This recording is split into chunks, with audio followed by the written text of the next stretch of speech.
Welcome to the Distorted Trumpet Show. My name's Phil. I'm JJ. And today we are going through, this is episode number 2. If you haven't seen episode number 1, check the link below. Today we're going through another pedal introduced by JJ and his magic bag of tricks to see how it works on the old trumpet as opposed to the guitar. Alright, let's get it on. So, Do you want to with reach that- your hand into the bag of truth? Magic bag of goodies. Bag of truth. Oh! Controversial. Oh, this is a big boy. Get in. So what do we have? We have a wah pedal. A wah and a wah. We two, have. two pedals. So you use wah, right? Yes, I do. I am familiar with this. I haven't got this model. I've got a Crybaby wah. Okay. So I'm sure there are differences, which I'm not aware of. Okay. But yes, I use a wah at the minute on my pedal board. Yeah. I've got it as my first pedal. Mm-hmm. And yeah, I love it. Yeah, I mean, so the reason that we've gone for this order, so the first pedal, if you want to go back and look at it, was the Behringer Super Fuzz. Yes. So it's a fuzz pedal, it's a distortion pedal. Yeah. It also happens to be the best-selling pedal at Sweetwater, which is the largest US manufacturer of 2022. And also the fuzz was kind of one of the first commercially available circuits. And for the second one, I thought, well, what better than a wah-wah? It's one of the quintessential sounds of guitar playing. I'm fascinated to see how it sounds isolated on the trumpet. Yeah, absolutely. And again, it's one of those first pedals that came out. So I think originally it was, it's not going to be 100% correct, but there was it was part of the Vox amp as they were putting their sound together. They found that if they had a potentiometer that they could turn, it made this interesting modulation sound. I don't know if they invented this. Do you know what this is called when you've got a foot activated thing like that? I have no clue. It's actually called a treadle. It's a Treadle? a treading pedal, I believe, is the correct word. Nice, I like that word. It's great. So this is, for me, it's very quintessential Jimi Hendrix. Yeah. That really early days, 60s pedals, really beginning at the heart of effects. Yeah. So for me, this had to be pedal 1 after the fuzz. Absolutely. So this one is the Behringer. So it's a clone. What is it? It's the HB01 Hellbabe. Yeah. It's a clone of the Dunlop Crybaby, specifically the Dimebag Darrell version. Right. And the way that it differs from you got a standard Crybaby, right? I do, yes. So the way that this differs from that one is a couple of ways. The first is you've got a range selector on the side here, with which you can decide when you press the pedal how much of the shape of the wave you're actually compressing when you do the piece. Right. Then on the other side there are some filters. There's actually, the first one is a boost, so you can actually activate a boost with this button at the side, which means that when you put the wah down it gets instantly louder, and you can change the loudness of it. It's got a Q button. Do you know what Q means? No. Okay, so if you imagine the kind of the waveform, this sort of sigmoidal waveform that's applied to the signal, the Q form is kind of the shape of that wave. So I think it goes from sort of a broad sigmoidal wave to a more spiky. So that's what that does. Cool. Then the final pedal is the fine adjuster. The one reason that I like this pedal as compared to the one that you've got is that it's touch sensitive. Right. So when you put your foot on it, you'll see that this light comes on and then it's active. Okay. And as soon as you take your foot off, it stops being active and it turns itself off. So you don't need to sort of push down and click it on. I have to remember to, when I finish wiring, I have to remember to turn it off. Turn it off, yeah. So and there is a switch in there to control how quickly it turns off once you've taken your foot off it. It's going to look a bit weird for those of you who've got another one, and that's because for it to fit on my massive pedal board, which probably will go into at some point, Absolutely. I had to pull a few of these selectors off so they would fit. Otherwise, it wouldn't fit. So it probably looks a little bit weird. So what I suggest is that we stick it into pedal board number 2. Yeah. I play some very standard guitar sounds with it first, and then we'll see how it sounds on the trumpet. Just for the audience, let's talk about our signal chain. We've got very basic signal chain today. We've got an ABY splitter on the floor, which allows us to switch. So the trumpet and the guitar are following exactly the same signal chain. That's going directly into a Blackstar Amped 2, so it's a digital modelling amp, and I've got that set absolutely flat. Everything's on 12 o'clock. There's nothing, and we've got just a touch of reverb just to make it sound a bit nicer in the room. Yeah. And that's running into a very standard Marshall 1x12 speaker. Beautiful. Okay. Cool. Plug it in. Let's go. All right. Okay. Hit me. Okay, so we're plugged in now. So today I just think of Jimi Hendrix really as the root of all things wah. Okay, Volleyball. I mean, everybody's used wah. Again, I think about Kirk Hammett. Yes. Anytime he touches a guitar, he's got to have at least one wah pedal turned on. He's like, for me, Kirk is the kind of default. Have you seen the video with him and Rick Beata? No, I've not. I know who Rick Beata is. We'll link that down below. He talks about wah being his favourite pedal, and he's like, it's just brilliant. What a surprise. Anyway, we digress. Yeah. So so I decided that it was a day for a Strat again. So I'm using this. This is actually a very old Squier Strat that's been heavily customised with a Gilmore mod. I thought it was perfect for this. So this is the clean tone. Again, everything's set very neutral, very little sound. So let's just listen to what a wah should sound like on a real instrument, a guitar.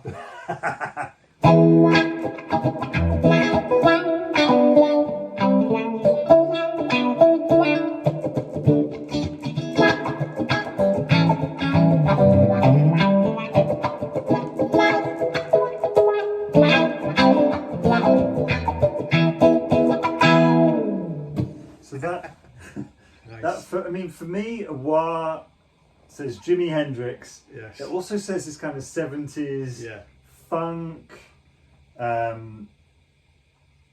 adult movies, that sort of thing. Yeah, totally. That's it. Yeah. Hendrix is kind of like what I think about when I think about wah. Also, Miles Davis used it a fair bit, interesting. Which is kind of where. I mean, that's where I got the idea of using it for trumpet. There's a guy as well called Niels Petter Molvar, who's I think he's Danish, who's current at the minute, and he uses it quite a lot. And it's used quite a lot, like within trumpet, with like free jazz and experimentation and sort of all that sort of stuff.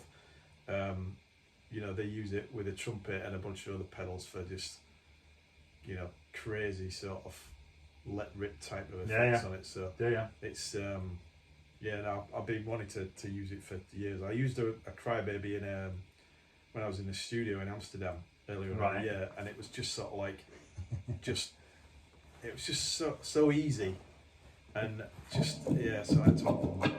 It's an easy thing to use. There's not much, especially with the Crybaby. You plug it on, there's no buttons. That's kind of like we can do a whole thing about this, I reckon, because there's for me there's two types of pedals. There's the pedals you turn it on and you know how to use it instantly. Yeah. And then there's the ones like that whatever it is down there, Helix. My Helix. Where you've got to be bank through this and click through this, and I'm like, nah. There is a barrier to learning. There is. Yeah, and we promise you we'll get onto the exotic pedals later on. Absolutely. Starting with the basics. Absolutely. Okay. So I think that's the guitar. Let's switch over to trumpet. Let's swap seats as well. All right.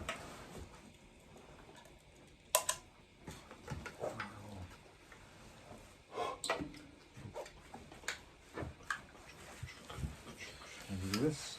Ooh.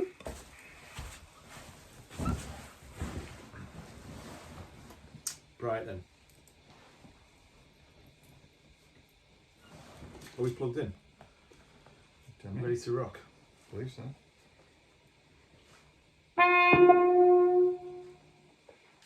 So how does your clean sound go first? Is that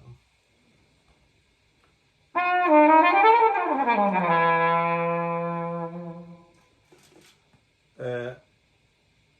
Just for the sake of clarity, this is the same as in video 1. pTrumpet high-tech plastic, modified with the metal valves, recently with the addition of my valve tops from my Cannonball, just because I like the steel inlay. Through the Yamaha silent brass into the old rig. Yep, so it's just wire straight into an amp, straight Yes. into a digital amp. Okay. And what you're hearing is you're hearing in-room sound, so it's going into a cab and you're just hearing in-room, you're not hearing DI or anything like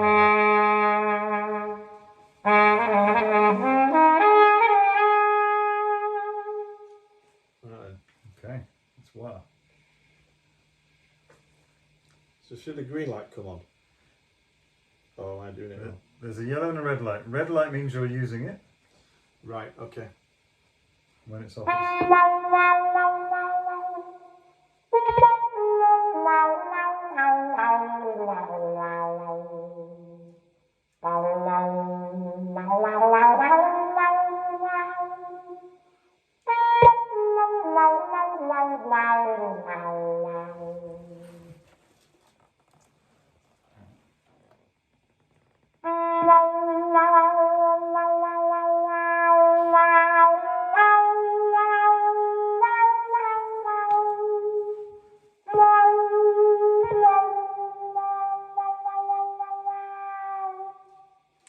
So the one thing that I'd say with this one is that there is that you can hear that noise when it kicks in and off. Yeah, the pop. So maybe that's not an ideal one for a trumpet.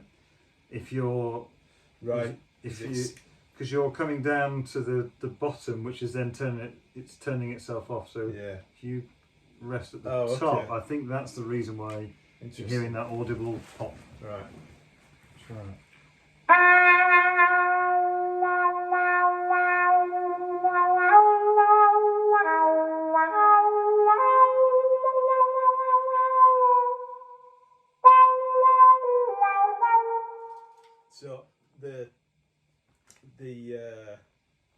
So the main time I use this is mostly with some delay on it, purely because of like the effect. Okay. So I kind of, and I have no idea if it's like, you know, some authentic way to use it, but I would, so like that, I don't know what you call it, but that way that you did when you were doing it just now. Right. I can't do that. No. Not very easy anyway, but. So would you like to throw on some delay?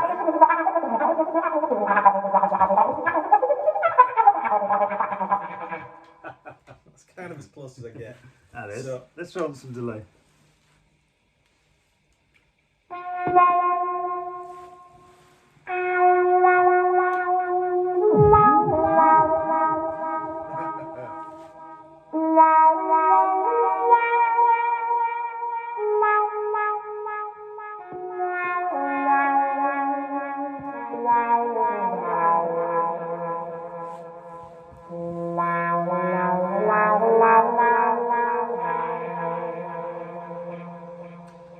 That's a really nice sound. I think while with delay is yeah.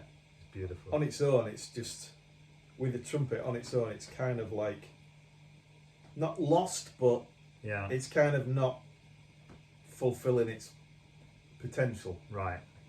For me. Whereas like when you throw the delay in it, you can use it to create like that sort of atmospheric, you know, it's like just sending the wire off into the distance.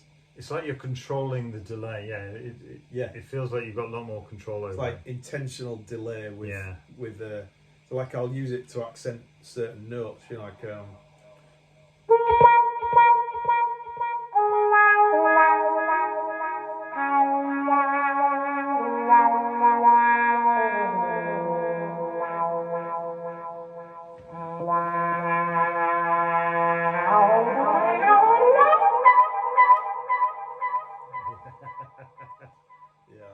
That's great. I love it. It's just sort of, it just adds like a little bit more dimension to, you know what I mean? Like when you're playing, I mean, it's cool to play with reverb, it's cool to play with delay, but like when you're playing with the delay and you can throw this in, I think if you were, I kind of use it sparingly. Like I don't go too over the top. So I think if you can go too over the top, then it just sounds shit and people don't. It doesn't. I think with these sort of things, it needs to accentuate the sound. Right. Yeah. So you want kind of like almost like a bass sound, yes. and then occasionally throw in the wah rather than having too much wah. Is that what you're saying? Yeah. Basically, yeah. So I wouldn't use it all the time in every tune. I wouldn't even use it all the time in a single tune.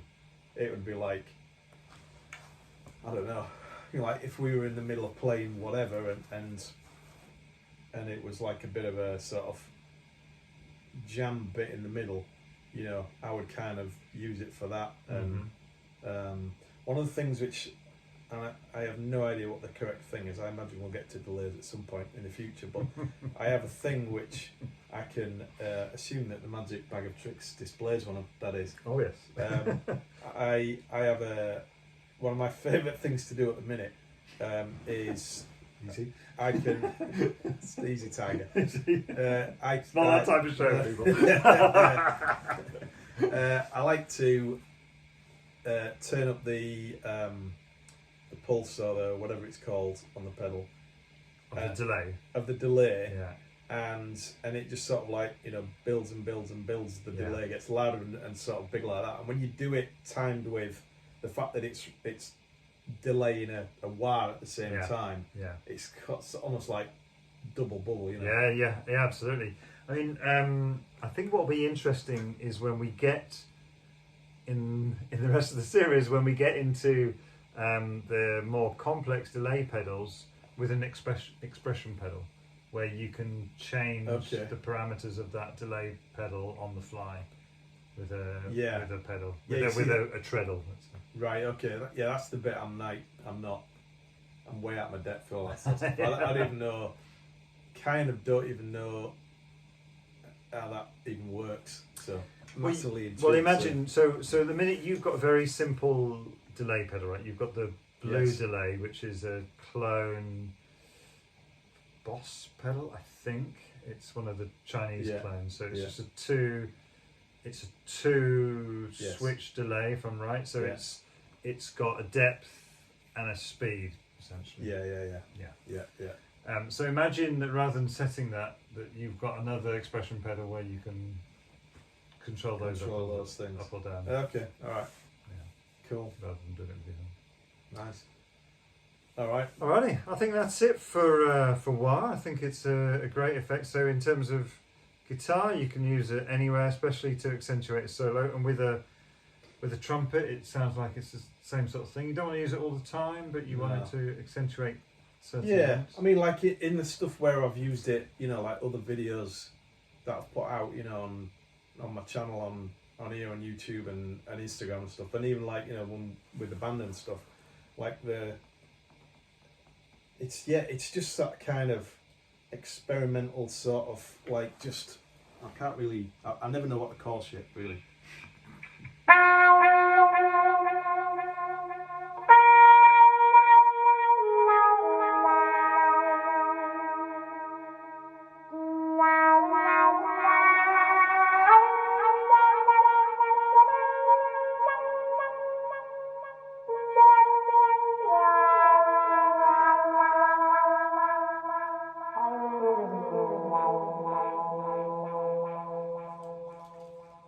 Whatever you call that, that's what I quite like doing. That's what it is. So yeah, anyway, there you go. Alright, great. Anything else to say on wah? No, I think we're all agreed that it sounds better on the trumpet than the guitar.